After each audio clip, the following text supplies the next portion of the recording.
Muy buenas noches a todos. Arrancamos Estado de Alarma, el canal de YouTube que más crece de España, el canal de YouTube que más hace temblar a Moncloa, ya totalmente libres, sin ataduras y con vuestro apoyo, que es que hoy hemos crecido 1000 suscriptores en fidelidad y ya hemos rebasado los 1000 suscriptores de pago. Es decir, somos casi 260.000 suscriptores que siguen fielmente este programa y somos más de 1000 suscriptores que están pagando una pequeña tarifa mensual para apoyar a este programa, para apoyar a sus colaboradores, para apoyar los medios técnicos y para que seamos una alternativa real a La Sexta. Pero antes de nada, vamos a iniciar con un homenaje, como cada día, a las víctimas del coronavirus, que ya superan la barrera de los 40.000, aunque sabemos que hay muchos más, y vamos con una imagen de un fallecido por coronavirus.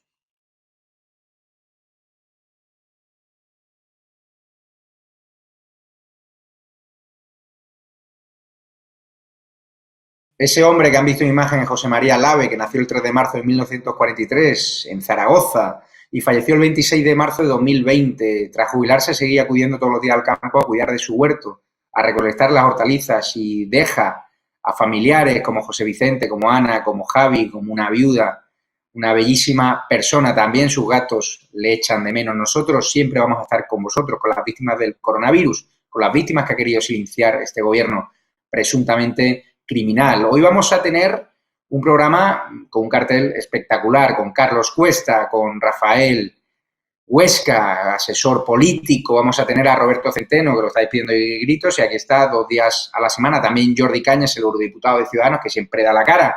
Y hoy se verá las caras con Roberto Centeno, que tiene un mensaje, además, para él. Hoy Carmen Tomás, por ejemplo, no ha podido estar, pero le hemos querido hacer una pregunta sobre ese hundimiento del PIB de España superior al resto de países de la OECD.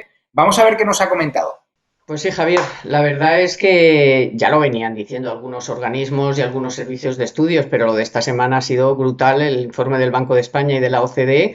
España va a ser uno de los países que más sufra la crisis económica, producto de que se ha hecho mal también todo lo que ha sido la crisis sanitaria, pero es que además la economía española ya venía tocada, venía decayendo, venía subiendo otra vez el paro y sobre todo con unas cuentas públicas desastrosas, con un agujero de más de 30.000 millones nada más empezar el año.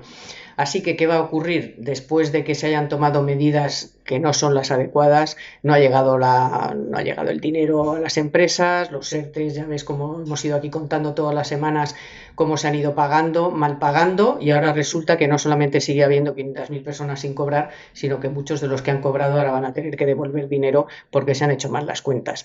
No se ha hecho un plan para el turismo, no se ha hecho un plan para el automóvil, que son dos de los sectores más importantes de la economía española y que más mano de obra, que más empleo generan, y va a ser un otoño muy caliente. Date cuenta que, fíjate, estamos hablando de caídas del PIB de 2 dígitos.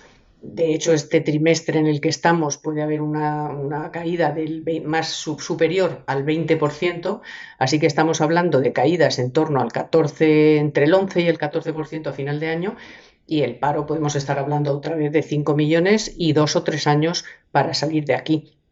Así que yo creo que el otoño va a ser muy difícil. Muchísima gente está, pues lógicamente, retrasando el pago de los impuestos, el pago de los préstamos, y todo eso en algún momento hay que hacerlo efectivo, y va a haber muchísimos problemas de endeudamiento, de otra vez de desahucios, otra vez de ejecuciones hipotecarias, y la gente lo va a pasar muy mal. O sea, esta idea de que aquí todo el mundo, nadie se va a quedar atrás, eso es una mentira como una catedral. Hay mucho populismo y todas las medidas que además se han tomado llevan una burocracia enorme que ha dificultado a las empresas pues poder continuar con su actividad.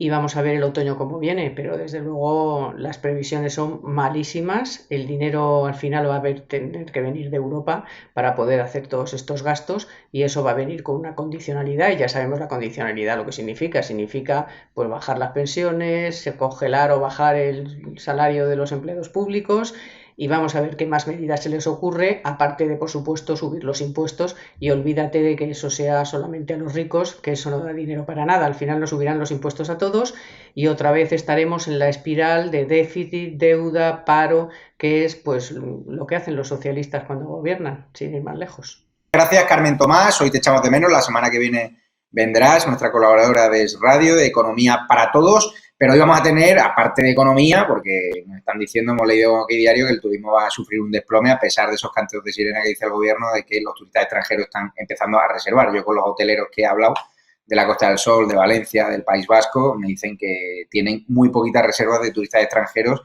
y que algunos de estos hoteles van a cerrar hasta septiembre. Hoy tenemos muchísimos temas, como he dicho, vamos a tener ese zasca que le mete a Felipe González al gobierno, que lo está comparando ya con el camarote de los hermanos Marx. Algunos llevamos tiempo diciéndolo.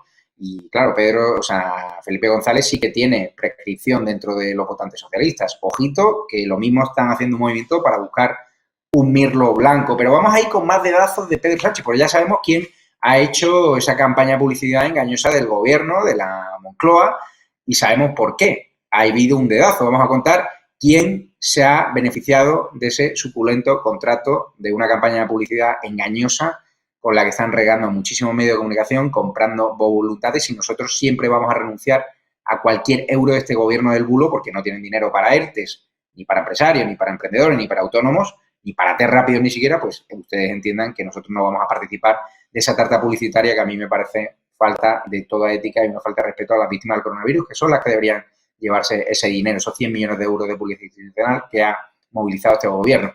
Vamos a volver con el ministro de Fomento Ábalos, que todo lo que le rodea últimamente está bajo la sombra de la sospecha. Se niega a dar el expediente de la adjudicación al amiguete de Pedro Sánchez, a su mejor amigo, a Carnicero, que fue colocado en el gobierno la semana pasada, un contrato de 15.000 euros. Cuidado, que este gobierno está cerrando el portal de transparencia, a pesar de que Fernando Simón dicen que se ha pecado de exceso de transparencia. Vamos a hablar de todos los detalles del 8M, porque parece ser que hay funcionarios de la delegación del gobierno que, como el miedo a posibles responsabilidades penales, están dejando tirado al delegado del gobierno Franco, porque claro, hay 6 indicios muy contundentes contra él que los comentaremos en el programa. Vamos a hablar también, ¿no?, de que Iglesias está acorralado por ese juez que le investiga, ¿no? Todavía no, pero que le está poniendo en el punto de mira por el caso Dina, por haber roto esa tarjeta, ¿no?, esas pruebas que él albergaba en un teléfono móvil con fotos íntimas de su asesora.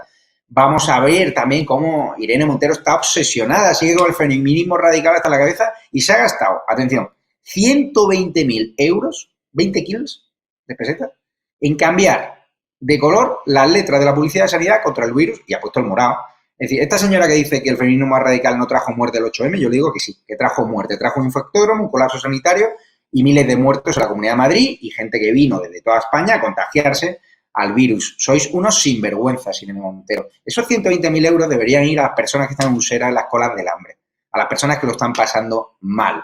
Ayudar con más pagas, pero que sean reales, que no sirvan para que los magrebíes influencers nos traigan a España a mucha gente a beneficiarse simplemente de las ayudas, con ese efecto llamada. Vamos a contar también otros temas, como Sánchez ha saqueado la casilla al 0,7% del IRPF en plena crisis para dar fondos, adivinen a quién, a los de Greta, a cooperantes y ecologistas. Este que dice que la emergencia real ahora no es sanitaria, sino que es la ecología. Es que, de verdad, que yo no entiendo nada. También hemos leído que Iglesias quita a la familia la prestación por hijos si quieren cobrar la renta mínima. También hemos visto como los INDEPES están destinando donaciones por COVID a Puigdemont, para que se pegue la vida padre ahí en Waterloo. Es una auténtica vergüenza. Hay muchísimos temas hoy y, como digo, hay un aviso que quiero mandar al señor Risto Mejide, que sigue organizando una cacería contra mi persona. La izquierda radical de los medios subvencionados por el gobierno siguen atacándome, los diarios.es, los públicos, los Infolibres, y Risto Mejide haciendo una sección especial contra mí, contra Kake Minuesa,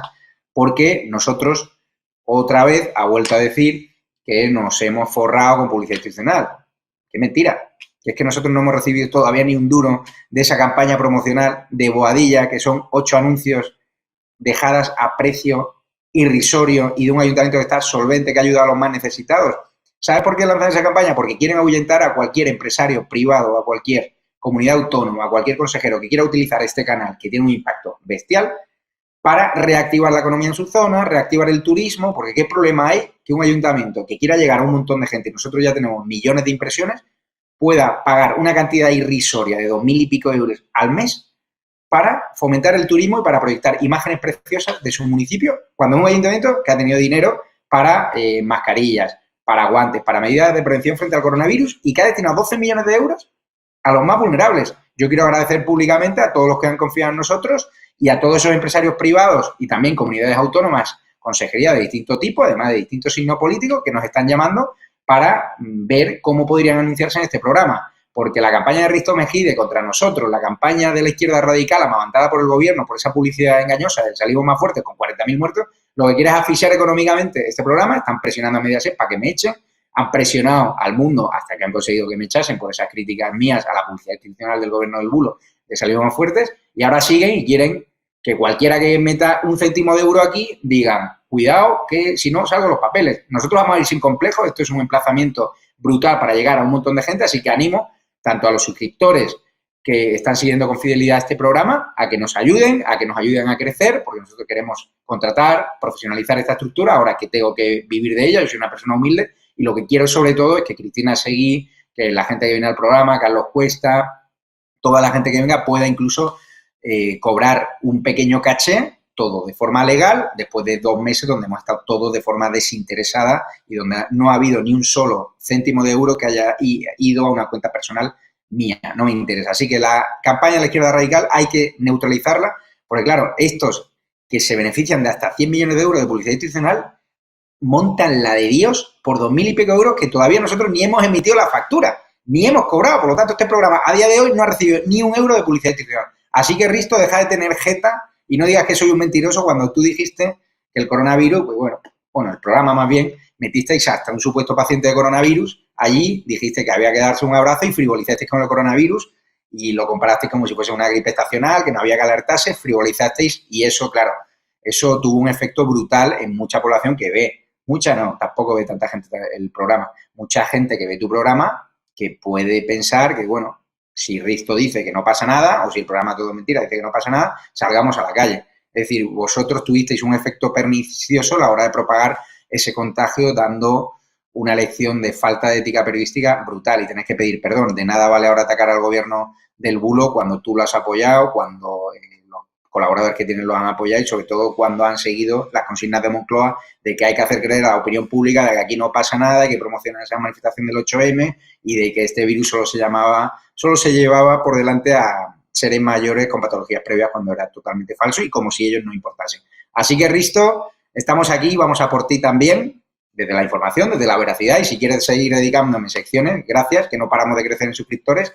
Ya somos más de 1.000 suscriptores premium, tanto en YouTube como en Patreon. Gracias por vuestra ayuda, gracias por vuestra fidelidad. Queremos vivir del público, si os gusta lo que hacemos, pues encantados. Y si hay algún empresario, cualquier ayuntamiento, cualquier comunidad autónoma que nos quiera ayudar para promocionar su región y nosotros podemos reactivar el consumo, reactivar el turismo y hablar de la maravilla y la bondad, o incluso hacer el programa allí cuando la situación de desescalada lo permita, nosotros encantados. Vamos a hablar maravilla, además a precios irrisorios que son incomparables con los precios que tienen las grandes televisiones que habrían cobrado un pastizar por una campaña publicitaria como nosotros de 8 anuncios a 2.000 y pico euros. O sea, precio calderilla, que ya me diréis. Así que muchísimas gracias a todos y empezamos con un vídeo.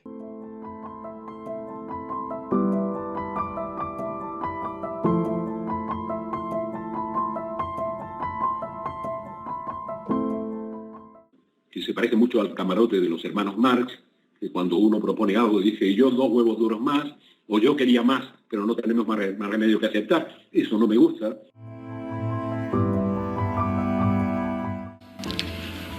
No es fácil, porque junto a la crisis constituyente tenemos también un debate constituyente y tenemos que hacer entre todos que eso sea así. No podemos dejar a nadie fuera.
tómese un café conmigo, con un par de horas por delante.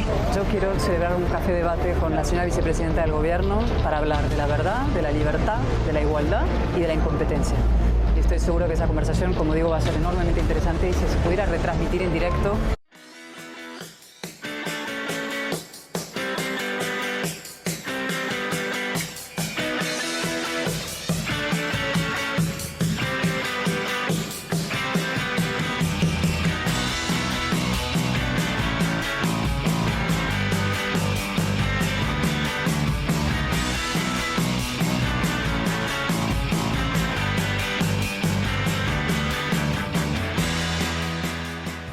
Pues muy buenas noches de nuevo. Vamos a dar paso a la mesa virtual, que hoy es espectacular, con Roberto Centeno. ¿Qué tal se encuentra? Buenas noches. Muy bien, estupendamente. A pesar del Black Lives Matter, ¿no? Del Lives Matter, sí. Hay un vídeo que yo creo que te he mandado de un líder policial.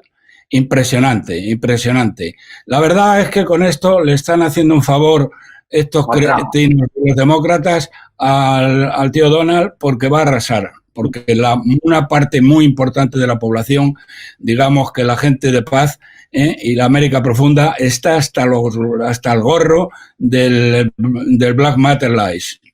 Sí. Carlos Cuesta, ¿qué tal estás? Muy buenas, muy bien. Hoy te veo con cara de cansado porque la verdad que habéis reventado a la competencia exclusivas en OK Diario. Habéis sacado muchas hoy, ¿eh? Sí, todos los días. Pero vamos, bien, hay que desmontar este gobierno como sea, porque si no tienen algo con lo que destrozarnos ellos, no os preocupéis que se lo inventan. Es una cosa maravillosa. Y Jordi Cañas, desde el Parlamento Europeo, ahí sigue confinado, trabajando, supongo, ¿no? Sí, claro, cada día, muchas horas, de 9 a 9 de la noche, estamos aquí trabajando duro, todo lo que podemos, vaya.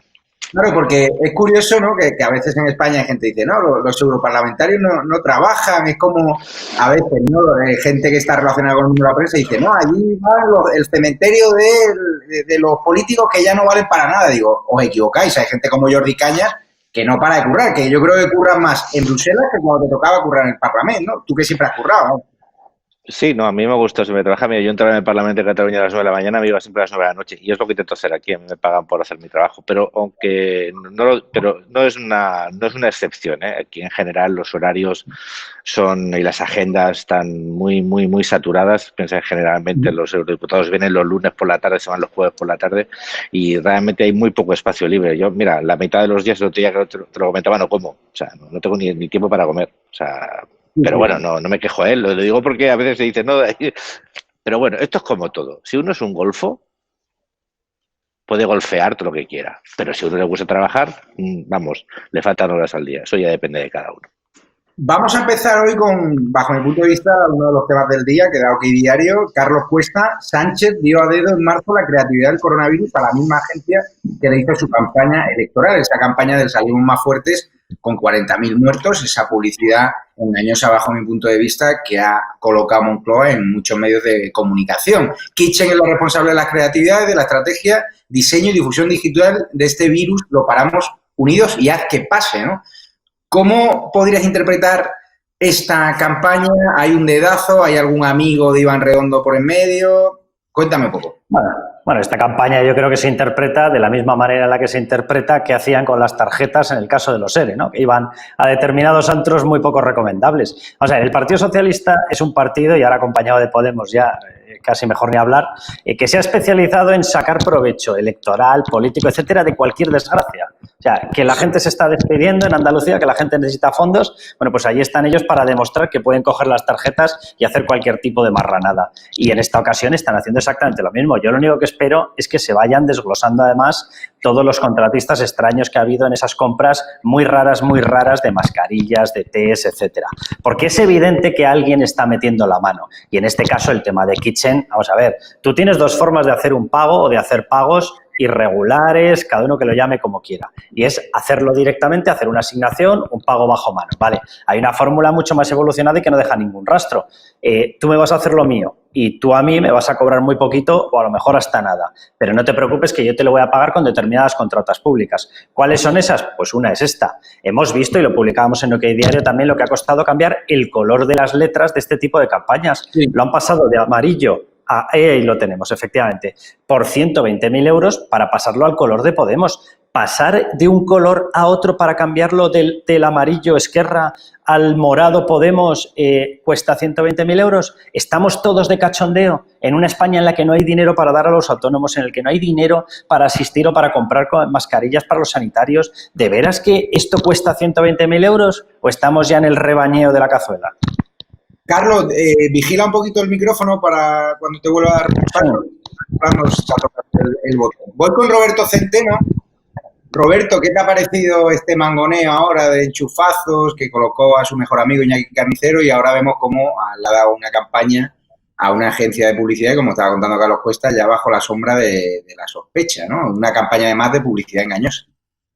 Bueno, vamos a ver, yo estoy totalmente de acuerdo con lo que dice Carlos, es una golfada tremenda, pero mira, yo ayer tuve una pelea en la 4, en el programa este de Risto, que querían que contara determinadas, bueno, sobre todo en el año 79-80, cuando España estaba a punto de quedarse sin petróleo, lo cual hubiera sido un desastre económico brutal, si el rey se llevó o no se llevó determinadas comisiones. Y el hecho de que ahora esta gentuza de la Fiscalía, que no tiene legitimidad moral para nada, esté tratando de perseguir al rey porque presuntamente se llevó unas comisiones en el AVE a la Meca.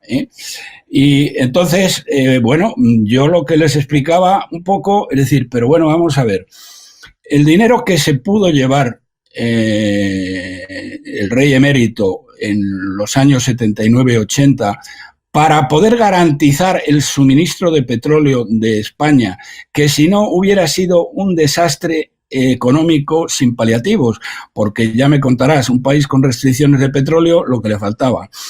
Bien, pues esto el rey lo consiguió solucionar. Digo, mira, esto es el chocolate del loro comparado con el dinero que se han llevado unos cuantos mangantes ahora mismo ante una crisis sanitaria. Aquella era una crisis económica que el rey resolvió perfectamente. Esto es una crisis sanitaria donde no se ha resuelto de ninguna manera porque somos el país con más muertos del mundo por habitante, que somos un auténtico desastre sin paliativos en cómo se ha gestionado todo el tema, como decía, bueno, han dicho varios periódicos recientemente y más recientemente el New York Times diciendo que es el país que más miente en cuanto a las víctimas. Entonces, esto es una vergüenza, el hecho de que dice, no, es que la Fiscalía no tiene legitimidad moral. Pero ¿cómo va a tener legitimidad moral esta gentuza? Con Dolores Delgado, nada menos que Dolores Delgado, que se reunía con Villarejo y allí le contaba al Villarejo cómo extorsionaba a la gente y ella tenía un puesto muy importante en aquel momento. No era la jefa de la Fiscalía y entonces esto es como funcionan los socialistas. Pero vuelvo a insistir una y otra vez. El problema no es de los socialistas que funcionan como funcionan. El problema es de la oposición, que no hace lo que tiene que hacer. Que ahora ha tenido una oportunidad de oro para hacer saltar la banca con el tema de este miserable de Marlaska y bueno, lo de Marlaska parece que ya se ha olvidado. O sea que el problema es que la oposición no hace oposición. Roberto, voy a dar paso a Jordi Cañas. Jordi, vosotros gobernáis en comunidades autónomas con el Partido Popular. Y la verdad es que no vemos esos escándalos, esas irregularidades en las comunidades autónomas que gobierna PP y Ciudadanos y que lo están haciendo muy bien, tanto en Andalucía como en Madrid. Estos socialistas se cortan menos que los independentistas, por lo que veo, ¿no? El ejemplo claro es Andalucía, ¿no? Donde se ha acabado el golferío y se ha acabado el robar dinero público, el gastárselo en prostitutas y en drogas, y se ha conseguido sanear y cumplir los objetivos de déficit y poner en las cuentas públicas en orden, ¿no? Porque en definitiva es de donde se puede invertir recursos para los ciudadanos. Desde luego en Andalucía el golferío socialista se acabó. Sí, bueno, ya lo ves, son expertos. Nepotismo, puertas giratorias, adjudicaciones a dedo. Bueno, nada nuevo, ¿eh? El Partido Socialista esto lo ha hecho a menudo, pero ahora lo hace con total desparpajo. Y lo que es peor, encima con una parte de su gobierno que es de Podemos, que no es que mira a otro lado, sino que participa directamente en ello, ¿no? Lo de las puertas giratorias se les ha acabado, se han convertido, ellos quieren ser el eje de la puerta giratoria, ya lo son. Entonces, ahora pasa uno de los socialistas y uno de los suyos, entonces esas puertas giratorias ya les parecen estupendas, ¿no? Mira, yo lo que comentabais al principio del tema de las adjudicaciones en campañas de publicidad o en campañas institucionales, eso lo hemos visto muchas veces, como de esa manera se pueden llegar a pagar favores. Eso lo tiene que demostrar una investigación, en el caso que sea así, ¿no? Pero es demasiado evidente. Mire, esto seguramente a todos aquellos que tienen empresa estarán conmigo en que lo que estoy diciendo es cierto. Si ustedes a Hacienda le presentan una factura de 120.000 euros porque alguien le ha cambiado el color de su logotipo, le dirán que esa factura es falsa. Seguro. Sí. No se la admitirían, ¿no? Bueno, pues aquí lo hacen. ¿Qué hacen? Pues mira, yo no sé si pagan favores, pero desde luego lo que hacen es despilfarrar recursos públicos. Entonces yo sinceramente, a mí lo que, como tú bien decías, lo que es muy triste que en este contexto donde hay tantas empresas que están cerrando, tantos autónomos que no llegan, tantos ciudadanos que no están cobrando sus ERTEs, pues que aquí hay dinero para pagar a los amigos y a los amiguetes, ¿no? Bueno, yo espero, hay muchas veces que lo que es legal no es ético, ¿no? Y yo lo que sospecho es que esto no solo es que no sea ético, sino que probablemente si alguien investigara, probablemente no sería ni legal. Carlos Cuesta, vemos la última de Ábalos, hoy lo cuenta a veces, todo lo que rodea al ministro Fomento últimamente huele un poco a sospecha, ¿no? Resulta que oculta el expediente de adjudicación a dedo al amiguete de Sánchez, su mejor amigo, al que colocó hace nada en Moncloa, Ignacio Carnicero. Era un informe por el que pagó 15.000 euros y la tramitación del contrato público, o una más del oscurantismo de este ministro que paseó a Miss Delci, ¿no? Como bien pudiste comprobar en informaciones que publicaste en Aquí Diario, ¿no? Por la T4 de Barajas. Bueno, paseó a Miss Delci y además le coló las maletas a Miss Delci, lo cual fue... Maletas, por cierto.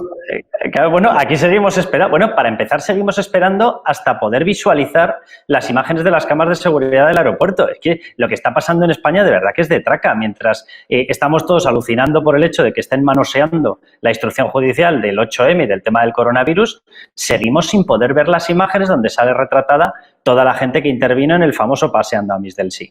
Pero bueno, dicho eso, y yendo a este caso, vamos a ver, el presidente del gobierno ha enchufado a lo largo de su etapa a Begoña Gómez, a su mujer, la ha enchufado en una de las estribaciones del IE. La ha enchufado sin tener titulación universitaria en másters que da la Universidad Complutense, una institución pública. Eso sí, a los alumnos de los másters de Begoña Gómez se les exigía ser titulados universitarios y la responsable del máster no tenía titulación universitaria. Es maravilloso el sistema, pero eso no fue ningún freno para enchufar a la mujer. Al amigo, a Carnicero, ya lo ha enchufado. El hermano, que opera con un nombre artístico, porque él se considera muy artístico, es director de orquesta y tal, David Azagra, lo tiene enchufado en la Junta de Extremadura. Yo, desde luego, hay una cosa que está clara. Vamos a tener que cambiar ese lema que decíamos, que los socialistas no creían en la familia. Creen en la. El problema es que solamente creen en una, en la suya.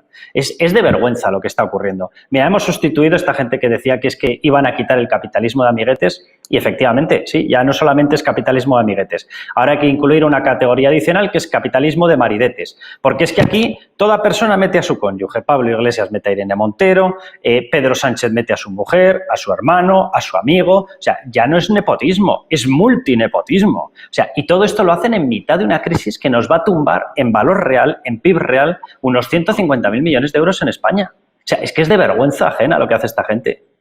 Por cierto, ya que me has sacado el tema del PIB, ayer conocimos cómo España se está hundiendo más su PIB que el resto de países de la OCDE. ¿A ti te ha sorprendido o no? Mira, el FMI hace ya aproximadamente un mes dijo que caeríamos al triple ritmo de caída de todo el resto de las economías. No tiene ni pies ni cabeza. España, la última etapa, entre el año 8 y el año 12, ha sufrido una crisis tremenda.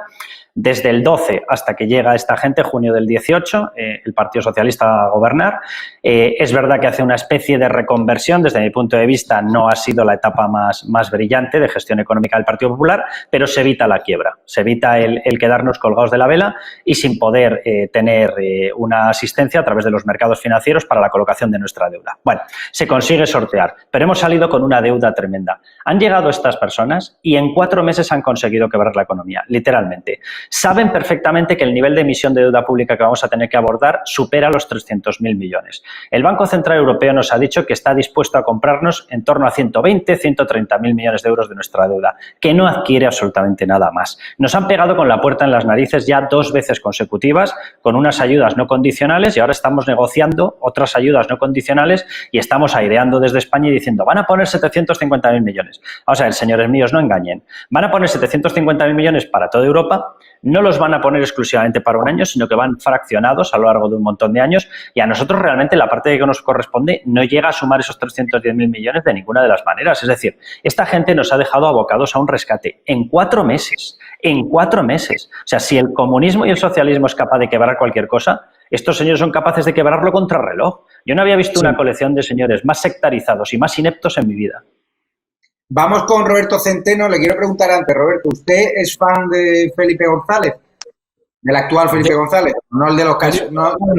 No soy precisamente fan de Felipe González, porque Felipe González fue el que hizo, entre otras cosas, lo que llamaron ellos la reforma, la reconversión industrial, que consistió en que de un 36% que tenía la industria en España en el PIB, era el 36% del PIB en el año 1975, cuando muere el general Franco, se queda reducida a un 15%.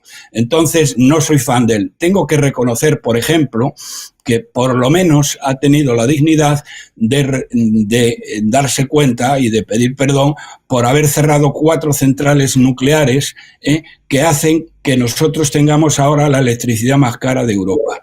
Roberto, pero, como no eres fan de él, yo te he preguntado si eras fan del actual Felipe González, que está metiéndole unos sopapos a Pedro Sánchez. Vamos a escucharlo, lo que ha dicho. Unas veces la tensión entre uno y otro, a veces sufro esta dinámica en la que entramos, que se parece mucho al camarote de los hermanos Marx, que cuando uno propone algo dice yo 2 huevos duros más, o yo quería más, pero no tenemos más remedio que aceptar. Eso no me gusta. Vaya viaje le ha metido a Pedro Sánchez al abuso del decretazo como modo de gobierno, ¿no? No, efectivamente, pero estamos en lo mismo que estamos. No nos olvidemos de una cosa, estos son palabras, igual que cuando en el Parlamento, pues personas como Cayetana Álvarez Toledo hacen unos alegatos verdaderamente increíbles y verdaderamente perfectos, pero que no nos llevan a ninguna parte. Yo, a pesar de todo, y perdóname porque si no lo digo, me parece que me estoy callando y estoy aceptando, y no es así, y sobre todo me parece que tenemos que ser justos. Yo no soy nada sospechoso, por supuesto, de estar defendiendo a este psicópata bolivariano de Sánchez y a toda la chusma que le rodea. Pero claro, hombre Jordi, que digas que en Andalucía se han arreglado todos los tinglaos que tenía el PSOE, hombre, un poquito de por favor, ni la mitad de la mitad de la mitad de la mitad. Punto 1. Punto 2. Estáis hablando, y me parece justo, de cómo estos tíos se están colocando a fulanito, a menganito y tal, que son sus amigos. Pero coño, eso es el chocolate del loro comparado con lo que hizo Ciudadanos, obligó, bueno, Ciudadanos y el PP, pero básicamente Ciudadanos le obligó en la Comunidad de Madrid que de 9 ministerios, llamémosles así, locales, pasan a 14. Y se han entrado ahí una legión de enchufados de vaya usted con Dios, porque ¿de dónde coño necesitaba la Comunidad de Madrid incrementar en cinco secretarías o ministerios o lo que sea, que eso supone tener a un tío con coche, con chofer y todo lo demás, o la vergüenza nacional que supone el que los esto es la culpa de todos, pero que forma parte de los 100.000 millones de despilfarro que supone el Estado de las Autonomías. Pero ¿dónde se ha visto, en qué país se ha visto que los concejales de un ayuntamiento de las grandes capitales tengan coche con chofer? Eso no sucede ni en Nueva York, donde el alcalde va en metro a su oficina en Manhattan y luego utiliza coches de servicio. Y esos coches cuestan un ojo de la mano. Vamos a darle paso a Jordi Cañas por alusiones e introduzco un nuevo tema de debate a yo. Por si quieres contestar. Yo quisiera hablar luego, si puedo, del tema económico, luego te doy paso. Hablamos luego, pero vamos a poner, oye, un poquito de por favor, porque es que no hay por dónde cogerlo. Cómo la casta política parasitaria de este país está destruyendo está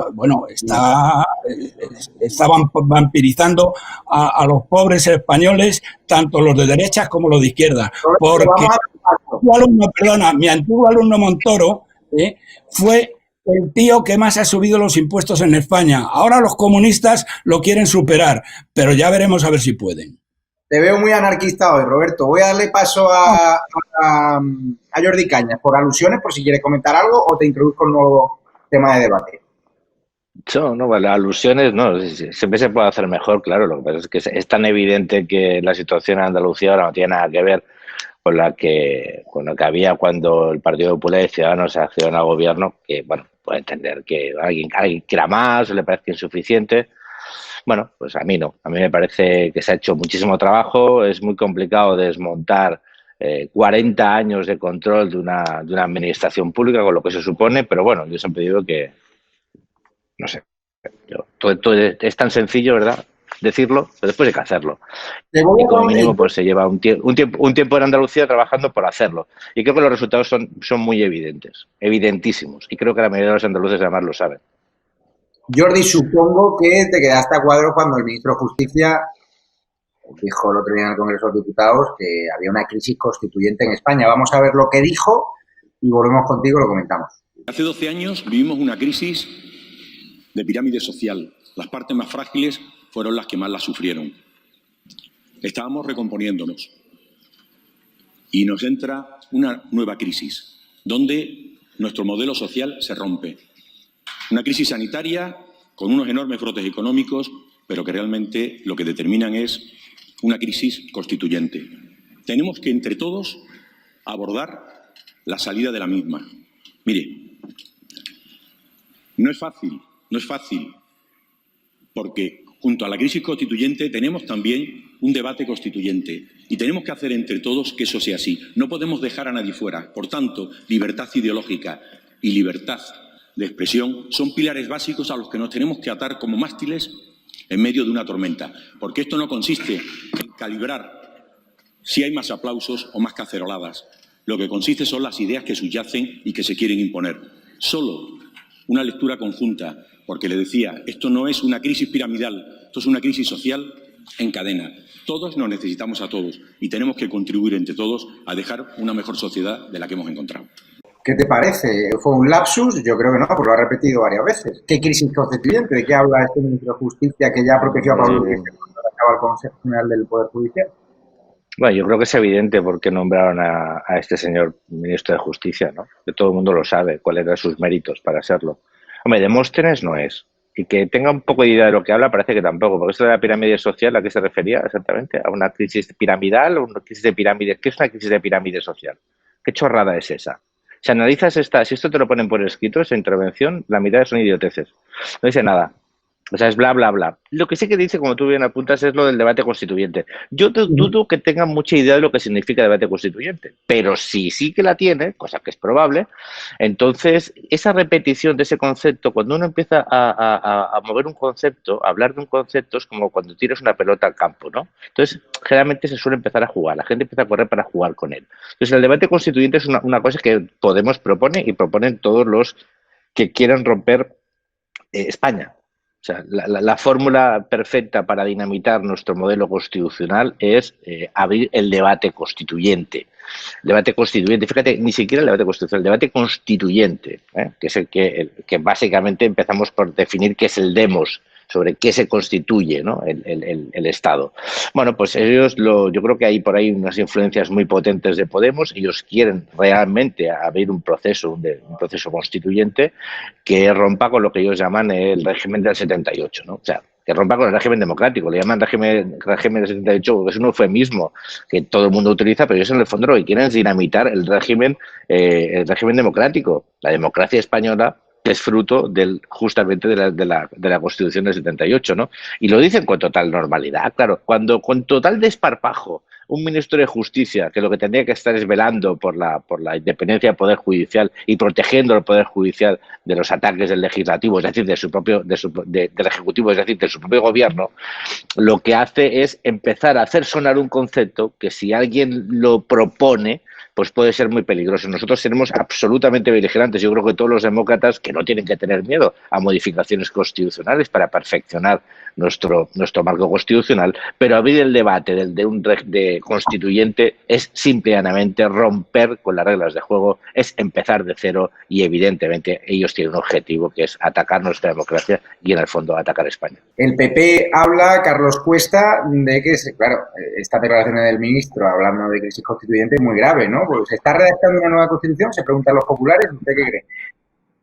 Jordi Cañas ha tocado un tema que es clave, y además Jordi conoce perfectamente el tejido al que corresponde Campo. O sea, para explicar qué papel tiene esta figura, Campo fue una más de las cesiones ante el separatismo catalán. Campo es la pareja de Meritxell Batet. Meritxell Batet es uno de los alfiles del PSC y de Miquel Iceta. Salvador Illa es otro de los alfiles, y toda esta corte realmente lo que representan para Pedro Sánchez es el eje de negociación con Esquerra de unas condiciones que, por cierto, se pactaron en una cena en casa de Roures. Aquí ya nos va encuadrando todo el puzzle, y en esa cena lo que se pactaron fueron dos tripartitos, un tripartito catalán, un tripartito nacional. El tripartito catalán tenía que tener encaje de los separatistas golpistas de Esquerra, tenía que tener a Podemos y al PSC. El tripartito nacional es el que estamos viendo. Lo que pasa es que necesitaba más partícipes y han entrado, pero está Esquerra, está Podemos y está el Partido Socialista. La diferencia era que a escala nacional mandaba el Partido Socialista y en Cataluña tenía que mandar Esquerra.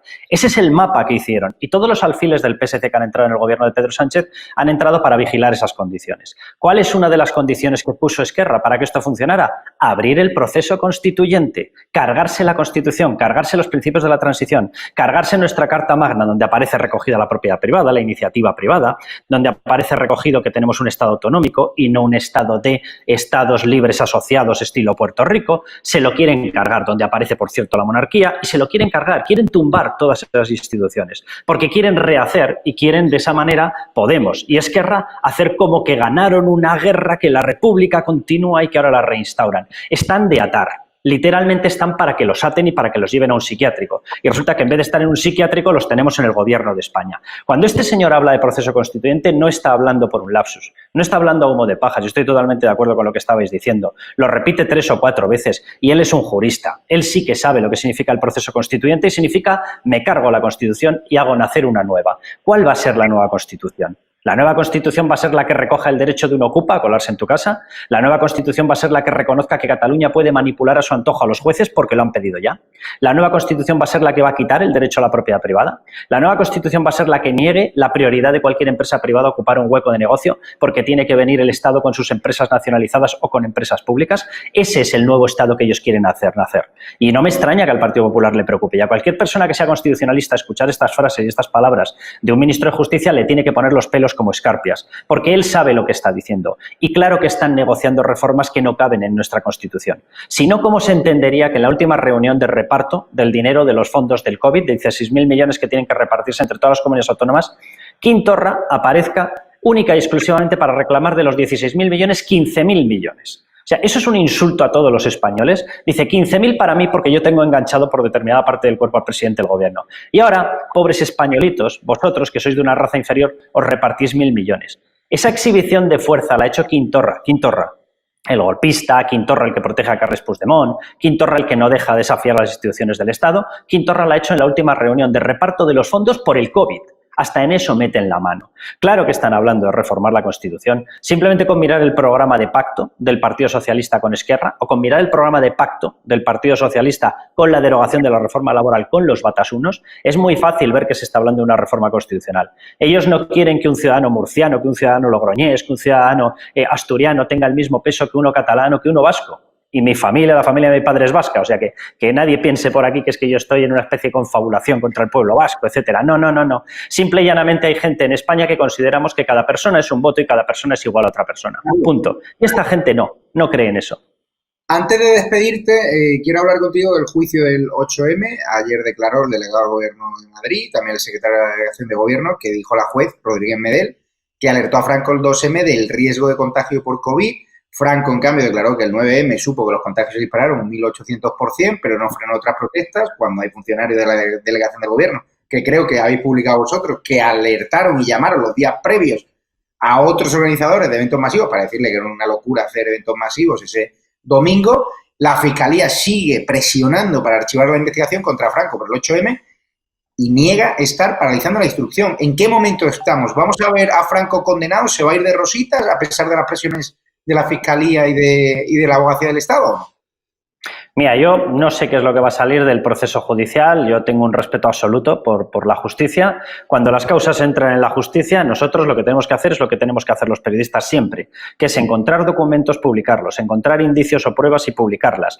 Todo con apoyo documental, todo con apoyo de la absoluta veracidad.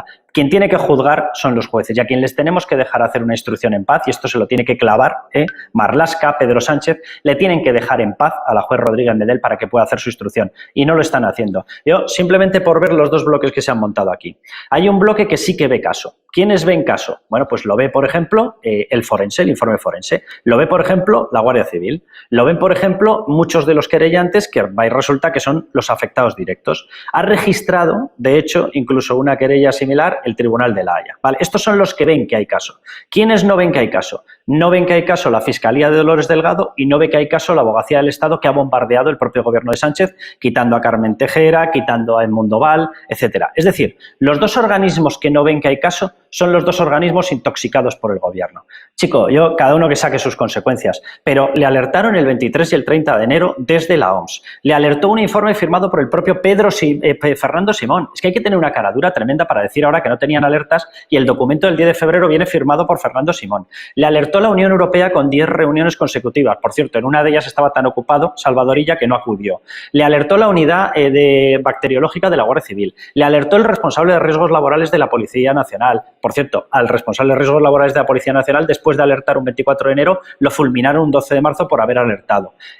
¿Qué más alertas necesitan? ¿Qué necesitan? ¿Un indio haciéndole señales de humo permanentemente para que hagan algo? Claro que hay caso, claro que hay responsabilidad.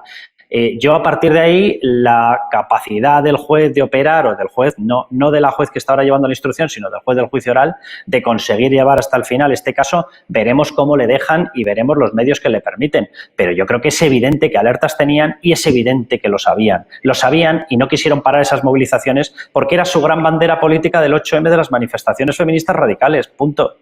Por cierto, Carlos, antes de que te vayas, la última cuestión, porque es un tema que habéis ligado en el diario, el tema del caso Dina, Iglesias contra las cuerdas. El juez ordenó un informe forense sobre cómo destrozó la tarjeta de Dina, porque hay que recordar que mantuvo durante varios meses fotos eróticas de su exasesora, sin dárselo a ella, ya luego declaró a favor de él, que hay que ver si mintió o no.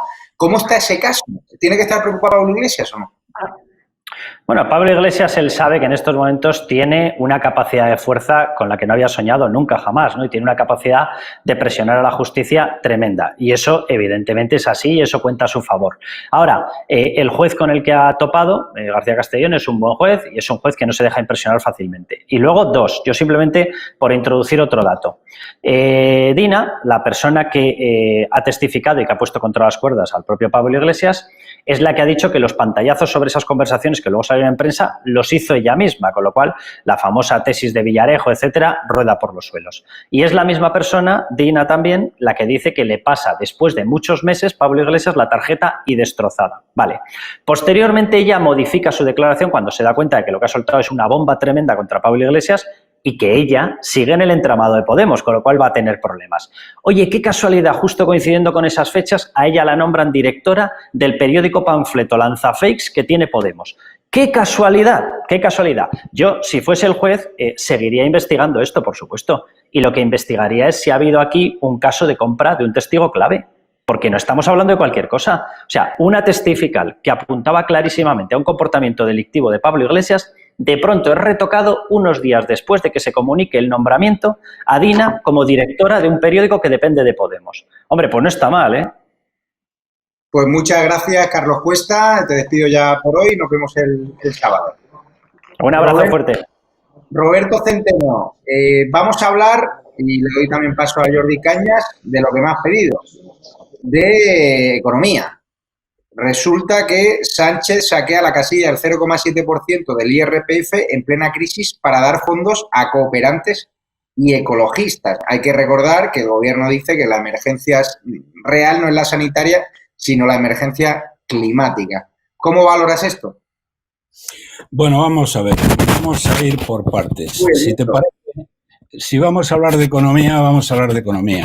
Lo que acabas de decir, lo primero es una golfada más, que estamos hablando de 14 millones de euros y yo no creo que merezca la pena hablar de 14 millones de euros cuando aquí estamos hablando de 250.000 millones de euros. No digo que no sea importante, pero digo que no nos distraigamos en eso. Si luego tenemos tiempo, pues podemos hacer algún comentario.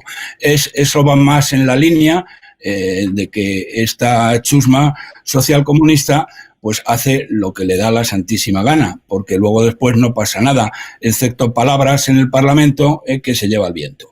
Bien, el problema económico de España es realmente gravísimo. Es realmente gravísimo. El señor Sánchez, este psicópata, prometió 200.000 millones de euros para inyectar liquidez en las empresas que no tenían esa liquidez y que estaban sucumbiendo y que podían sucumbir y están sucumbiendo porque hasta ahora hay 140.000 empresas, muchas de ellas muy pequeñitas y todo lo que se quiera, pero 140.000 empresas que han desaparecido porque ya no van a poder sobrevivir y de esos 200.000 millones lleva dado 40.000 millones.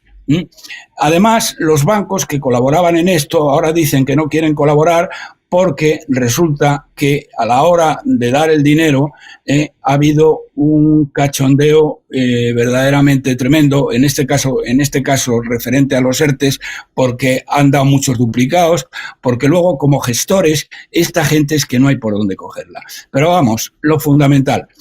Lo primero y principal es que este miserable de Sánchez ha mentido como un bellaco y en vez de 200.000 millones encima de la mesa ha puesto 40.000, lo cual es una cifra irrisoria y es lo que nos lleva a que todas las agencias especializadas dicen que España es el país que más va a sufrir las consecuencias económicas. Entre otras razones, también por la propia estructura de la economía, por el caso del turismo, que en contra de lo que decía el ministro comunista, que no tenía valor añadido, este analfabeto, el sector turístico es el que tiene más valor añadido de todos los sectores en España, porque este imbécil no sabe lo que es el valor añadido y confunde valor añadido con salarios, que los salarios son bajos, pues el valor añadido es bajo. Y es que este imbécil no tiene ni idea. Es el 15, fíjate si tendrá valor añadido, que es el 15% del PIB. Luego está el comercio, luego está el sector del automóvil, que son sectores que van a sufrir también drásticamente esta situación. El problema principal es que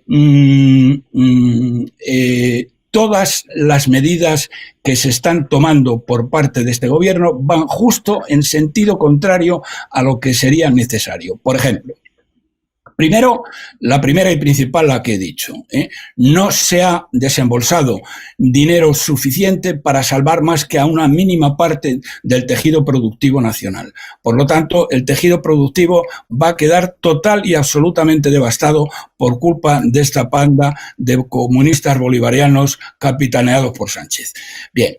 Por otro lado, en el tema impositivo, en todos los países se ha utilizado la fiscalidad para ayudar a salir de la crisis. Se han dado plazos, a veces de un año, moratorias de un año para el pago de impuestos, y se han bajado impuestos en todos los países. Y ahora resulta que los comunistas acaban de enviar a este grupo que se ha creado en el Parlamento para sacarnos de la crisis, al frente de lo cual han puesto a un analfabeto, literalmente a un analfabeto, Patxi López. Patxi López es un analfabeto de presidente, y de vicepresidente han puesto a un comunista cuya única experiencia es el servir de correveidile entre las FARC, un grupo narcoterrorista colombiano, y La Habana. Sí. Estos son los dos personajes. Vamos a dar paso, Roberto, a Jordi Cañas, que quiero que me cuente si ya sabemos a cambio de cuánto vamos a tener que pagar a la Unión Europea a cambio de esas ayudas. Se saben ya los intereses, porque claro, va a haber una ayuda multimillonaria. España va a salir beneficiar, no tanto como pedía Pedro Sánchez, pero ya se sabe a cambio de qué se está cociendo en los pasillos del Parlamento Europeo. Bueno, aquí son dos temas diferentes. Uno es que cuáles son las medidas las líneas de defensa que ha adoptado, que ya están aprobadas por parte de la Unión Europea y de sus instituciones, el Banco Central Europeo, y que se están encima de la mesa, que son unos 750.000 millones de euros en liquidez y en préstamos, que eso está ahí, a disposición. Programas de liquidez, el SURE para el tema de contribuir a pagar los ERTES, el MEDE, son 240.000 millones, a los cuales el Gobierno de España todavía no ha querido referenciarse, porque parecería que estaba pidiendo un rescate. Las garantías que ha puesto el Banco Europeo de Inversiones, es decir, hay una serie de baterías muy potentes que ya están encima de la mesa y que han permitido, entre otras cosas, al Gobierno de España, pues hombre, pedir dinero, porque este es un país que no tiene dinero. Es que tenemos que empezar a explicar las cosas. Cuando Alemania puede gastarse pues 140.000 millones de euros en ayudas a sus empresas, es porque los tiene. Y nosotros no, los tenemos que pedir, y tenemos la suerte que el Banco Central Europeo pues está dando líneas de liquidez a un tipo de interés bajísimo, y que está permitiendo que España no tenga que acudir a los mercados a ayudarse, porque estaríamos ahora mismo lo mismo que nos pasó durante la crisis de 2008, 2009, 2010, que es con una prima de riesgo disparada. Entonces, España lo que está es beneficiándose de una línea de liquidez y de capacidad de endeudamiento con un coste muy bajo. Pero es cierto, pues que tenemos un problema. Pero es que el problema no es en Europa, el problema es que España tiene un problema de capacidad de financiación, porque tiene una deuda estructural y tiene un déficit que le hace muy complicado pues tener mecanismos que pueda poner en movimiento ante una crisis como esta. Y lo que tú pides, lo que estás diciendo, es el programa que ha presentado la Comisión, que tiene que todavía ser aprobado por el Consejo, por los Estados, que es el plan, el de New Generation EU, Nuevas Generaciones de Unión Europea, que quería movilizar en torno a otros 750.000 millones de euros, aproximadamente unos 500.000 millones de euros en inversión directa, es decir, no préstamos, sino inversión, para cuestiones concretas, y después unos 250.000 en préstamos. De esos, si esto acabase aprobándose, a España le podrían corresponder en torno a unos 61.000 millones de euros en inversión directa. Es decir, para programas concretos. No son préstamos, inversión, transferencia directa. Y después en torno a unos 50.000 millones de euros en préstamos. Dentro de este paquete exclusivo hay más cosas, pero en este grande, el de los 750.000 millones, a España le pueden corresponder 61.000 millones. A cambio de alinearse las inversiones con las estrategias de la Unión Europea de digitalización, de transformación de la industria, una industria más verde, tendría que alinearse con ello, evidentemente. No. Y por suerte creo que no se lo dejarían gastar, y eso deseo, en lo que les diera la gana. Porque ese dinero lo que tiene que tener es una capacidad de multiplicar. Es decir, ese tipo de inversiones no podemos volver a gastarlas en aeropuertos, en aviones, en idioteces, que yo siempre digo. Eso tiene que ir directamente a aquello que puede ayudar a nuestras empresas a salir de esta situación, con inversiones directas que tengan una voluntad de transformar y de hacer las reformas necesarias que este país necesita. ¿Este gobierno está preparado para eso? Evidentemente no. Evidentemente no. Yo lo que espero es que la Unión Europea les exija que ese plan de inversiones que tiene que presentar la Unión Europea para recibir esas ayudas y esas transferencias, pues estén alineadas en inversiones correctas que nos puedan beneficiar como españoles. Yo por eso espero y deseo que haya condiciones, evidentemente. Voy a dar paso a Rafael Núñez Huesca, que ha estado ahí peleándose entre la vida y la muerte con su wifi o con la aplicación. ¿Qué tal, Rafael? ¿Cómo estás? Consultor político. Fenomenal, Javi. Ya estoy en línea.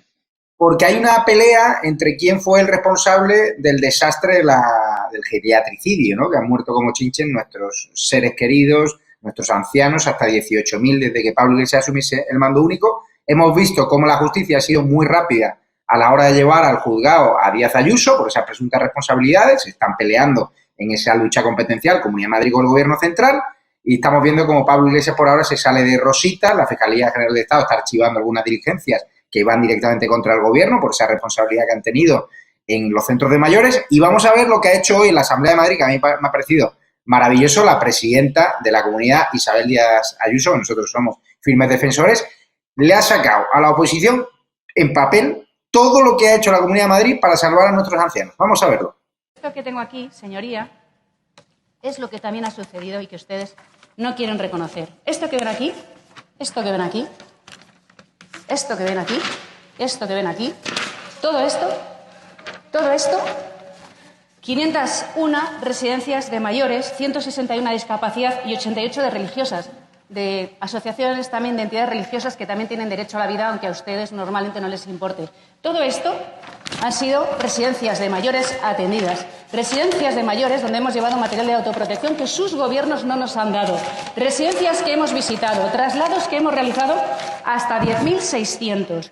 Y esos son los datos también de verdad de lo que ha hecho esta Administración a través de un mando único donde, insisto, jamás hemos contado con su ayuda. Hemos formado el personal, les hemos proporcionado esas EPIs, hemos enseñado al personal de las residencias a funcionar con circuitos limpios y sucios. Esto también es la verdad de lo que ha hecho este Gobierno en soledad, sin la ayuda de ninguno de ustedes. Rafael, no sé si habías visto esas imágenes, la verdad que en la Asamblea de Madrid todo el mundo se ha quedado a cuadro, pero claro, a mí Isabel Díaz Ayuso, cuando la entrevisté en estado de alarma, me dijo, no, si cuando venga el Gobierno a mí a reclamarme, tengo aquí una carpeta, me las enseñó, de un montón de papeles sobre la Comunidad de Madrid y que pueden demostrar que nosotros hemos hecho los deberes. Pedimos el cierre de colegios, pedimos el cierre de los centros de mayores, hicimos acopio de material sanitario. Hace nada llegaba el avión número 21 con material sanitario en la Comunidad de Madrid. Hay mascarillas de sobra en la Comunidad de Madrid, se están repartiendo a muchos sitios, incluso de forma gratuita. ¿Cómo has visto, como consultor político, esta manera de redimirse ante la oposición, ¿no?, de Díaz Ayuso? Bueno, hay que decir, Javier, que la Comunidad de Madrid no solo ha reaccionado mejor que el Gobierno de España, ha repartido mascarillas por 2 veces entre los 6 millones de madrileños que somos, sino que lo ha hecho siempre antes, como mínimo una semana o incluso 2 semanas antes que el Gobierno central. Se podría decir incluso que la Comunidad de Madrid llevó a rastras al Gobierno central a la reacción, porque es posible que si Ayuso no hubiera reaccionado, aún estuviéramos hoy viendo a ver qué pasa con esta gripe que, según el doctor Simón, iba a afectar a 1 o a 2 personas. De manera que no solo en Madrid se han hecho bien las cosas, sino que se han hecho rápido y se han hecho antes que nadie. Son muchos cientos de toneladas los que han llegado de material médico que, al contrario que el gestionado por el Gobierno de España, está perfectamente limpio. Aquí no hay sombras ni oscuridades respecto de posibles intermediarios oscuros. Aquí las cosas se están haciendo con luz y con taquígrafos en la Comunidad de Madrid, y hoy la presidenta de la Comunidad de Madrid, que es una mujer muy pasional, lo explicaba de la mejor manera que sabe, que es siendo ella, siendo natural, siendo sincera. Y yo creo que eso es lo que descoloca a la oposición. El mensaje de Ayuso es un mensaje que podrá gustar más o podrá gustar menos su contenido, su fondo, pero las formas son siempre limpias, son siempre claras, son siempre sinceras, y además en este caso concreto de las residencias de mayores, creo yo que la opinión pública está empezando a percibir que la Comunidad de Madrid, al contrario de lo que dice todos los grandes medios de comunicación, es precisamente de las comunidades autónomas de las que mejor lo han gestionado, en el sentido de que los muertos en las residencias de ancianos, siendo muchos, no son ni de lejos los muertos que se han producido en Aragón, por ejemplo, por poner un ejemplo, donde casi el 80% de los muertos se han producido en residencias de ancianos. De manera que... Tú que asesoras a políticos, ¿tú le recomendarías ahora a Díaz Ayuso, viendo las filtraciones que ha habido por parte de un consejero de Políticas Sociales, algo inaudito, que haya filtrado correos internos contra su compañero de Consejo de Gobierno, Ruiz Escudero, el consejero de Sanidad que le entrevistamos el pasado sábado en estado de alarma y que para mí es una persona bastante honesta, que incluso reconoció públicamente el error de enviar ese protocolo por error? ¿Tú recomendarías a Díaz Ayuso apretar el botón rojo viendo cómo los sondeos la UPAN, viendo cómo la izquierda radical no para de darle más caña incluso que a Pablo Casado? Porque en esta crisis del coronavirus la izquierda ha convertido el líder de la oposición en lideresa a Díaz Ayuso, ¿no? ¿Le recomendarías elecciones en otoño, no? Yo no me voy a escapar de la pregunta, Javi, te la voy a contestar, pero antes te diré que a mí la estrategia de comunicación de Iván Redondo me parece un error absoluto, porque está poniendo en pie de igualdad al presidente del Gobierno de la Nación y a la presidenta de una comunidad autónoma. Uno se mide por la altura y la envergadura de sus enemigos, y Pedro Sánchez ha elegido a Isabel Díaz Ayuso como su rival, como su antagonista, como su némesis.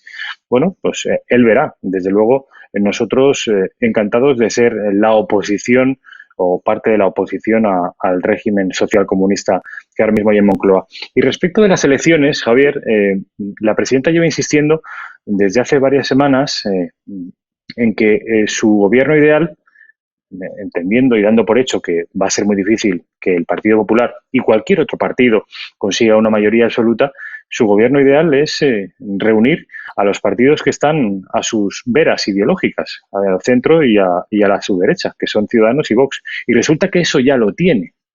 De manera que poner en riesgo esa coalición, no sé yo si es una muy buena cosa.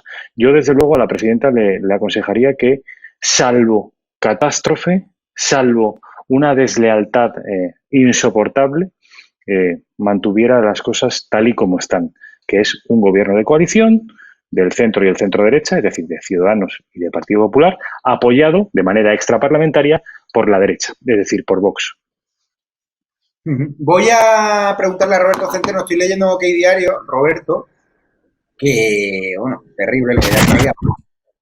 Cuidado con el micro, es el peor verano turístico de la historia. La actividad caerá un 50% y se perderán 14 millones de visitantes. El gobierno, te lo cuento, nos vendió la moto de que con ese anuncio de que van a reactivar el turismo a partir de julio, después de mensajes locos, como si viene un turista extranjero, va a tener que estar confinado durante 14 días, pues ese turista extranjero, tú lo conoces como yo, Roberto, pues no se va a Marbella, se va a Turquía, se va a Mykonos, donde están abiertas hasta las discotecas, se va a Croacia, se va a Israel, se va a otros destinos más baratos que España.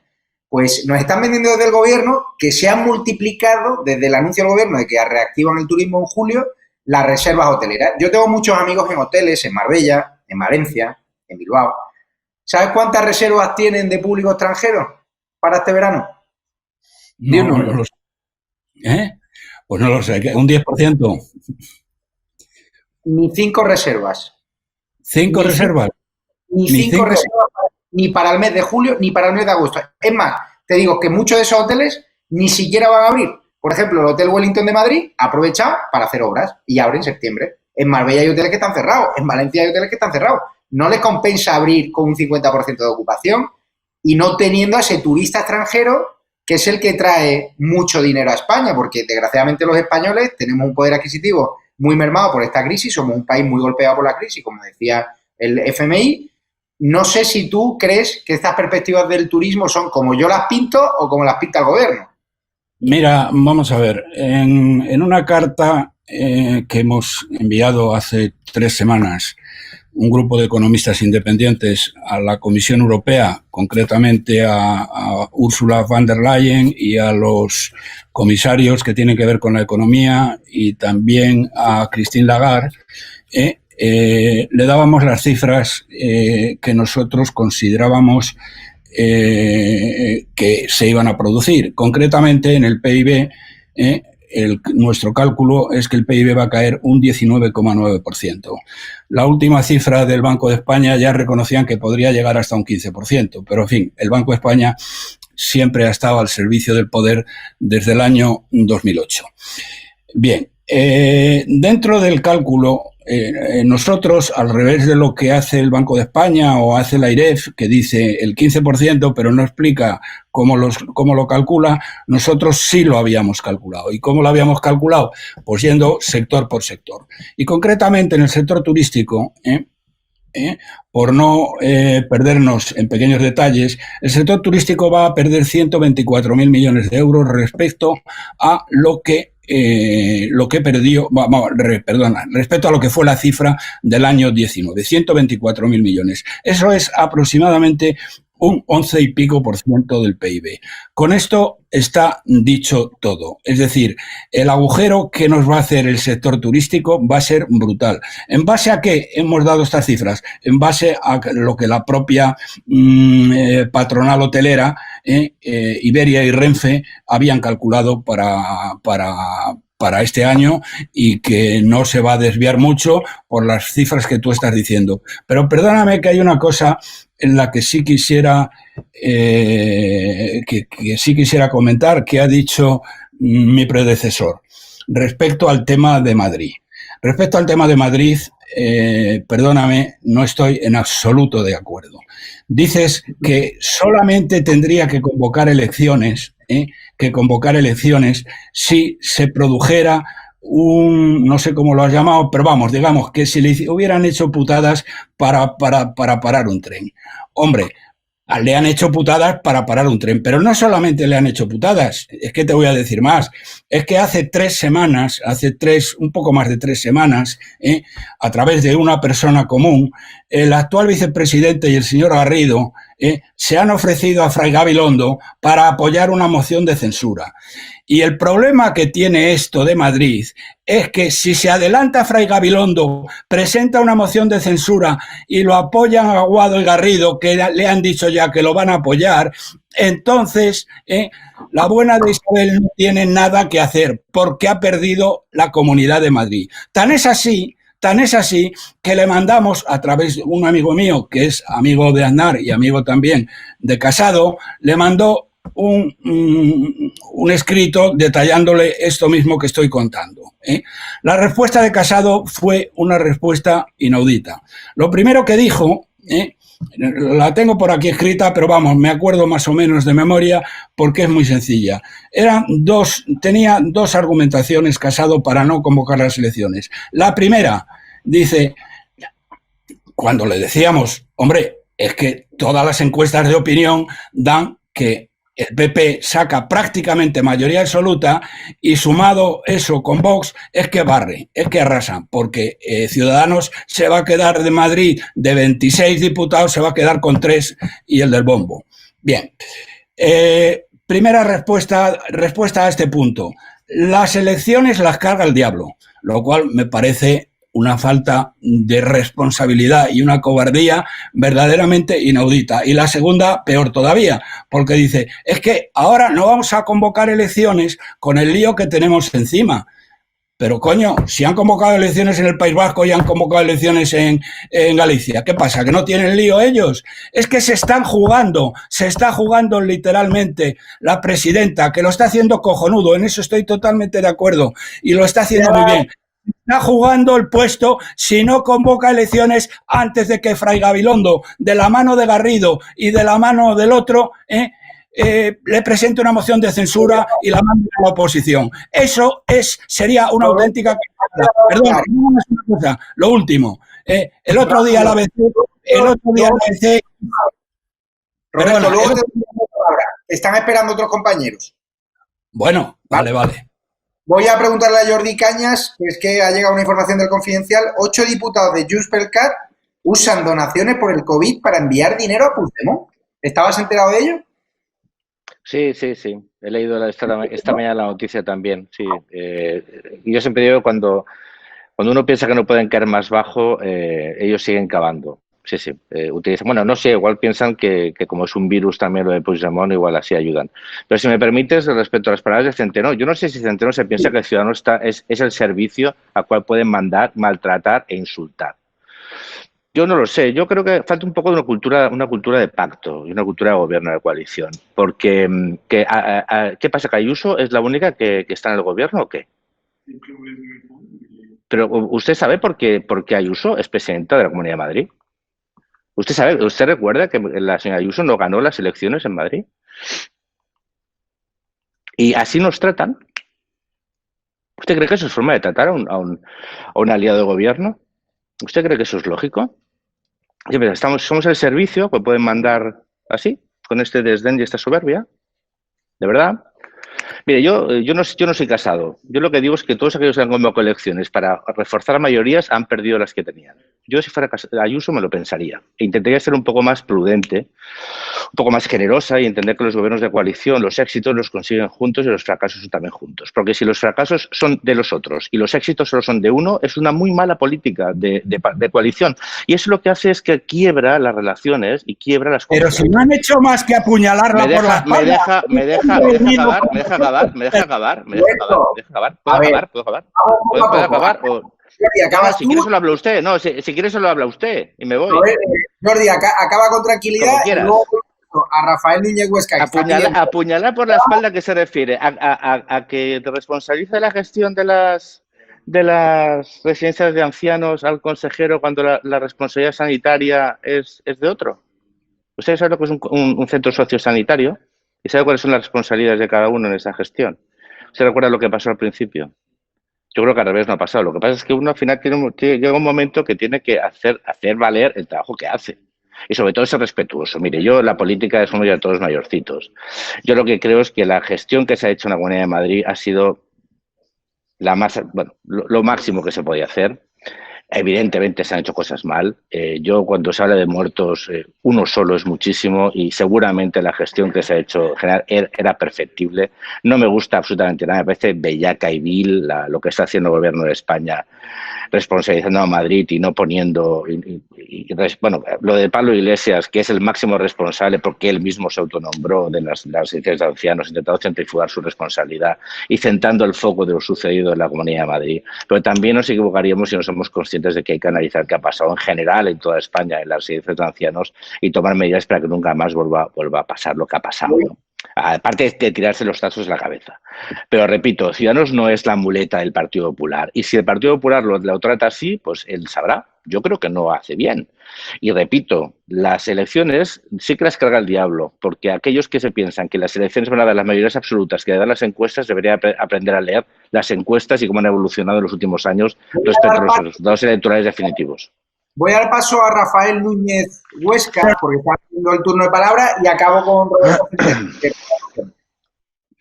Tengo los datos delante, Javier y el resto de invitados, respecto del porcentaje de muertos que hay que imputarle a las residencias de ancianos en cada comunidad autónoma. Madrid tiene un 32,47%, que es una barbaridad, teniendo en cuenta que un 1% sería una barbaridad, son muchísimos, es una cifra, desde luego, trágica y dramática. Pero es que, por ejemplo, Murcia tiene el 48,7%, Asturias el 62,7% de fallecidos en residencias, insisto, Castilla y León el 72% de fallecidos en residencia, Cantabria el 72,5%, Extremadura el 85%, Aragón el 86%. Y si se fijan ustedes, solo y exclusivamente se habla de Madrid. Hay un interés, una obsesión por parte de algunos medios de comunicación en hablar exclusivamente de Madrid, porque ya digo, el gobierno de España y sus aliados mediáticos, que no son pocos, han escogido a Isabel Díaz Ayuso como el objetivo a batir, como la caza mayor. Con respecto de la crisis de Madrid, yo tengo muy claro y tengo una opinión muy forjada al respecto de quién ha sido desleal con quién. Tengo claro quién fue el partido que apoyó una comisión de investigación al principio de la legislatura para investigar a la propia presidenta que unas semanas antes había apoyado. Tengo claro cuál es el consejero que está tirando piedras sobre su propio tejado, sobre su propio gobierno desde hace semanas. Tengo muy claro esto y creo que la gente tiene muy claro esto en general. Somos muchos los españoles que estamos asistiendo atónitos a los bandazos que practica Ciudadanos en un nuevo ejercicio de contorsionismo político. Quieren de alguna manera reubicarse. Se les acusó de irse demasiado al centro, ahora parece que se han pasado de frenada volviéndose a la izquierda. Nadie sabe muy bien dónde está Ciudadanos hoy y, lo peor de todo, dónde estará mañana Ciudadanos. conste que es un partido al que le tengo un grandísimo respeto por personas de la talla política de Albert Rivera, de Juan Carlos Girauta, que ya no están en Ciudadanos, pero por ejemplo Jordi Cañas, al que he tenido muchas veces en Intereconomía del Gato al Agua, le tengo una gran admiración, y a la propia Inés Arrimadas. Pero, insisto, creo que lo peor que le puede ocurrir a un partido político es no ser previsible en sus actuaciones. Y eso es ahora mismo lo que ocurre con Ciudadanos. Nadie sabe por dónde va a salir y están empezando a caer en el error que siempre habían criticado, en las taifas, en los varones territoriales. El varón madrileño va por un sitio, el castellano-leonés va por otro, en Andalucía tienen otras políticas, nadie sabe muy bien hacia dónde va Ciudadanos. Y respecto de la posibilidad de convocar elecciones, hay que recordar que en el País Vasco y en Galicia tocan elecciones, efectivamente. De hecho, deberían haberse celebrado ya hace unos meses. En Madrid no llevamos ni un año de legislatura, de manera que lo mejor, creo yo, lo prudente, al menos así yo se lo aconsejaría a Isabel Díaz Ayuso, es mantener la calma como se mantuvo durante el pasado verano, que fueron semanas de tensión porque parecía que aquella coalición no iba a cuajar y finalmente cuajó. La misma paciencia, la misma templanza, y yo creo que las aguas volverán a su cauce. Voy a dar paso a Roberto Centeno por alusiones. Roberto, que te has cabreado, ¿qué ha pasado? No, vamos a ver, no, yo creo que ya está dicho todo. Vamos a ver, yo tengo un problema, en 4 minutos me tengo que marchar. Solamente, te lo había dicho ya antes. Mira, vamos a ver, nada más decir una cosa. La semana pasada el ABC hizo una encuesta sobre este mismo tema y preguntaban, una de las preguntas eran 2 preguntas. La primera, si Díaz Ayuso tenía que convocar elecciones ya en Madrid, y la segunda era si tenía que seguir aguantando las traiciones de estos 2 personajes siniestros de Ciudadanos, que odian a Ayuso a muerte. Bueno, el primero. El segundo, Garrido, odia al PP y puede que tenga algún motivo para ello, pero en fin. Pero a lo que voy, 91% de los madrileños decía que había que convocar elecciones ya, ya. Y nada más digo una cosa y con esto termino porque ya me tengo que marchar. Mira, si Madrid se pierde por culpa de no haber adelantado las elecciones, porque es que esto tiene un coste, pero un coste infinito, porque es el ser o no ser, porque si Fray Gabilondo presenta una moción de censura y Aguado y Garrido la apoyan, aunque no la apoyara el resto de gente de Ciudadanos, el próximo presidente de la Comunidad de Madrid es Fray Gabilondo, y eso no sería lo grave. Lo grave es que íbamos a tener gobernando Madrid a la chusma más, a la hez de la izquierda mundial, como Más Madrid y todos los demás. Y esto es una cosa que nos jugamos mucho. 91% de los madrileños es lo que opinaban, que se fuera a unas elecciones ya mismo. Y es la postura que yo he mantenido y he defendido y sigo defendiendo, que sirve de poco. Dudo mucho, perdona, esto no lo sé, dudo mucho porque es muy inteligente que Isabel Díaz Ayuso no le haya pedido a Casado convocar elecciones. Lo que pasa que ella es una mujer bien nacida y muy agradecida, y no va a contravenir una orden de su jefe, que fue el que la puso ahí. Pero yo creo que si por ella fuera, esto es una suposición solamente, que si por ella fuera convocaba elecciones, y no lo hace por el respeto debido a su jefe, al que le debe mucho. Roberto, muchísimas gracias. Te vemos la semana que viene. Un abrazo. Y le quería preguntar a Jordi Cañas que Madrid, Cataluña y País Vasco están rechazando las medidas sanitarias para la vuelta al cole que propone el Ministerio de Educación. ¿Te parece correcto o no? No, me parece fatal. Sí.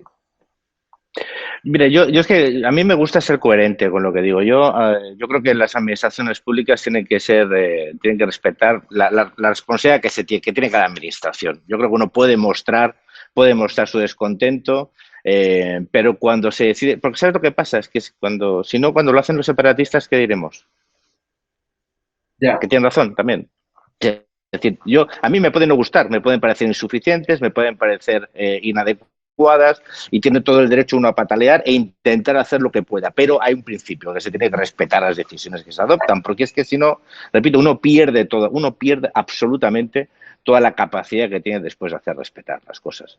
Y yo, pero para acabar, no por alusiones porque no me las vas a dar, pero hombre, yo calificar de personajes siniestros a dos personas que son claves en la gobernabilidad de Madrid. Mira, yo te voy a poner un ejemplo. Yo viví con Artur Mas cuando tenía 62 diputados de 135. La voluntad que tuvo de, aprovechando las movilizaciones de la calle, todas las encuestas le daban que iba a sacar 70, 72, la mayoría absoluta, la mayoría excepcional que pedía Artur Mas. Bueno, ¿sabes cuánto sacó? 50. No. Yo si fuera Díaz Ayuso lo pensaría. Yo no sé lo que le pide el cuerpo. Yo lo que intentaría es aprovechar una oportunidad que tiene con un partido como Ciudadanos, que es muy importante de cara no solo a la gobernabilidad, sino a lo acertado de las decisiones que se tomen, intentar trabar y mejorar, si hay algún problema, que lo desconozco, esas relaciones de gobierno, que siempre son complejas, porque hay poca cultura en general de gobiernos de coalición, e intentar seguir demostrando que Madrid es una de las regiones clave en la recuperación económica, que tiene que liderar, que tiene que ser el motor, que tiene que contribuir a la gobernabilidad de España y tiene que hacerlo desde como Madrid sabe hacerlo, la voluntad de suma, la atracción, la modernidad, y que creo que eso es mucho mejor que estar mirando con la calculadora electoral qué es lo mejor para uno. Yo creo que ahora mismo hay que buscar lo mejor para los ciudadanos, que es estabilidad política, es tomar medidas económicas adecuadas y tirar para adelante, que es lo que creo que la mayoría de los ciudadanos quieren, más allá de lo que digan algunas encuestas. Muchísimas gracias, Jordi Cañas. Yo sin duda siempre valoro que siempre das la cara, yo por eso estoy seguidor. Sí, vengo siempre aquí y siempre me zumbáis de lo lindo, pero yo aquí estoy, no me importa. Buah, no sabes. No, y me gusta escuchar, porque ¿sabes lo que pasa? Uno a veces cuando solo escucha lo que quiere, se olvida de las opiniones de otros, que son muy importantes incluso para después uno analizar qué cosas se pueden mejorar y hacer mejor. Y hacer, no sé si bien, pero corregir. No me importa en absoluto, pero bueno, es algo siempre un poco dolorido. Y nosotros estamos encantados con crear la cuota ciudadana, además que tienen mucho valor y valentía, porque sabes que este programa, pues hay gente que viene al programa que no es muy fan de Ciudadanos. Yo siempre y cuando esté en la senda del constitucionalismo, siempre he valorado profesionalmente y personalmente a Inés Arrimadas. Es cierto que la prórroga del estado de alarma no me ha gustado, que haya entendido esa mano y lo hemos discutido, pero este programa tiende a tener libertad de sensibilidades ideológicas y si la única línea roja es que aquí no vienen ni golpistas, ni proetarras, ni personas que van en contra de la Constitución.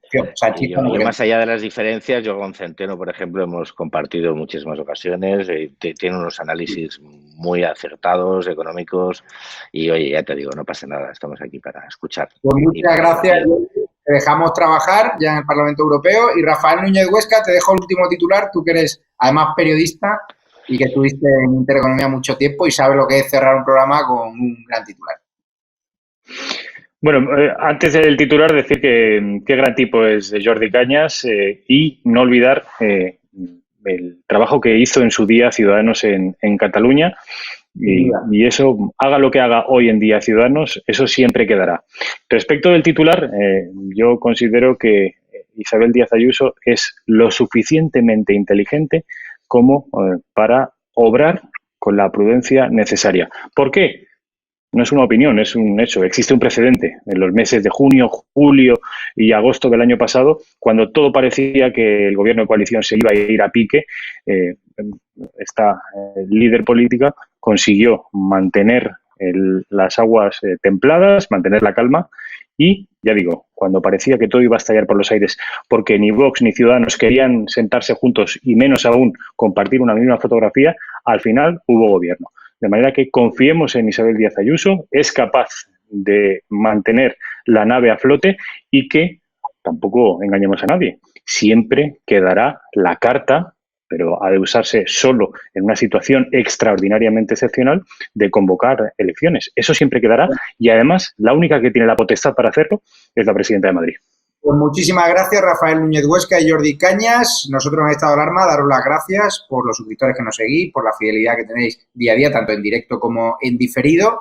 Y esta noche, a las 11 de la noche, estrena sección Cristina Seguí contra la tiranía feminista. Vamos a entrevistar a hombres que han sido machacados por feministas radicales, amparándose esa ley de violencia de género que hay que mejorar, que hay que dotar de más recursos a las fuerzas y cuerpos de seguridad del Estado y que también hay que reconocer a los que padecen la violencia intrafamiliar, los que padecen las denuncias falsas, estos hombres que han sido amargados y que les han arruinado la vida por una denuncia falsa. Hay que investigarlo. Es decir, la ley tiene que ser mucho más integral, como ha planteado, por ejemplo, Vox, o el PP en alguna ocasión también lo ha planteado a través de su líder Pablo Casado.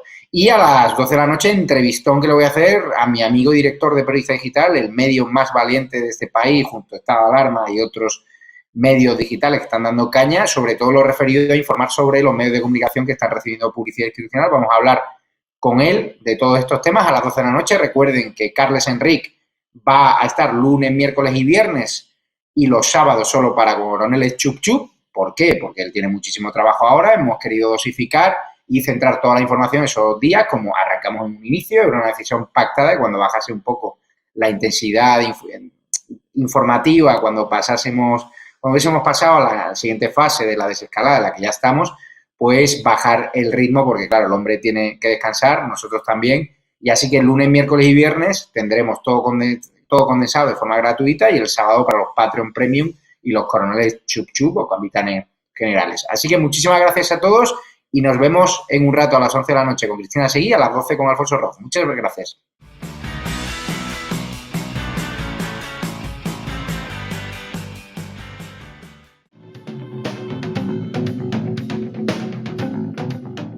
¿Quieres formar parte del club de miembros de Estado de Alarma? Sea un suscriptor premium y apuesta por un contenido libre que defiende a España. Te damos varias opciones. Echa un vistazo a las distintas categorías y dependiendo de la aportación que desees hacer, elige una. Con eso aportarás a que sigamos pudiendo crear este contenido. De parte de todo el equipo de Estado de Alarma, gracias por tu apoyo.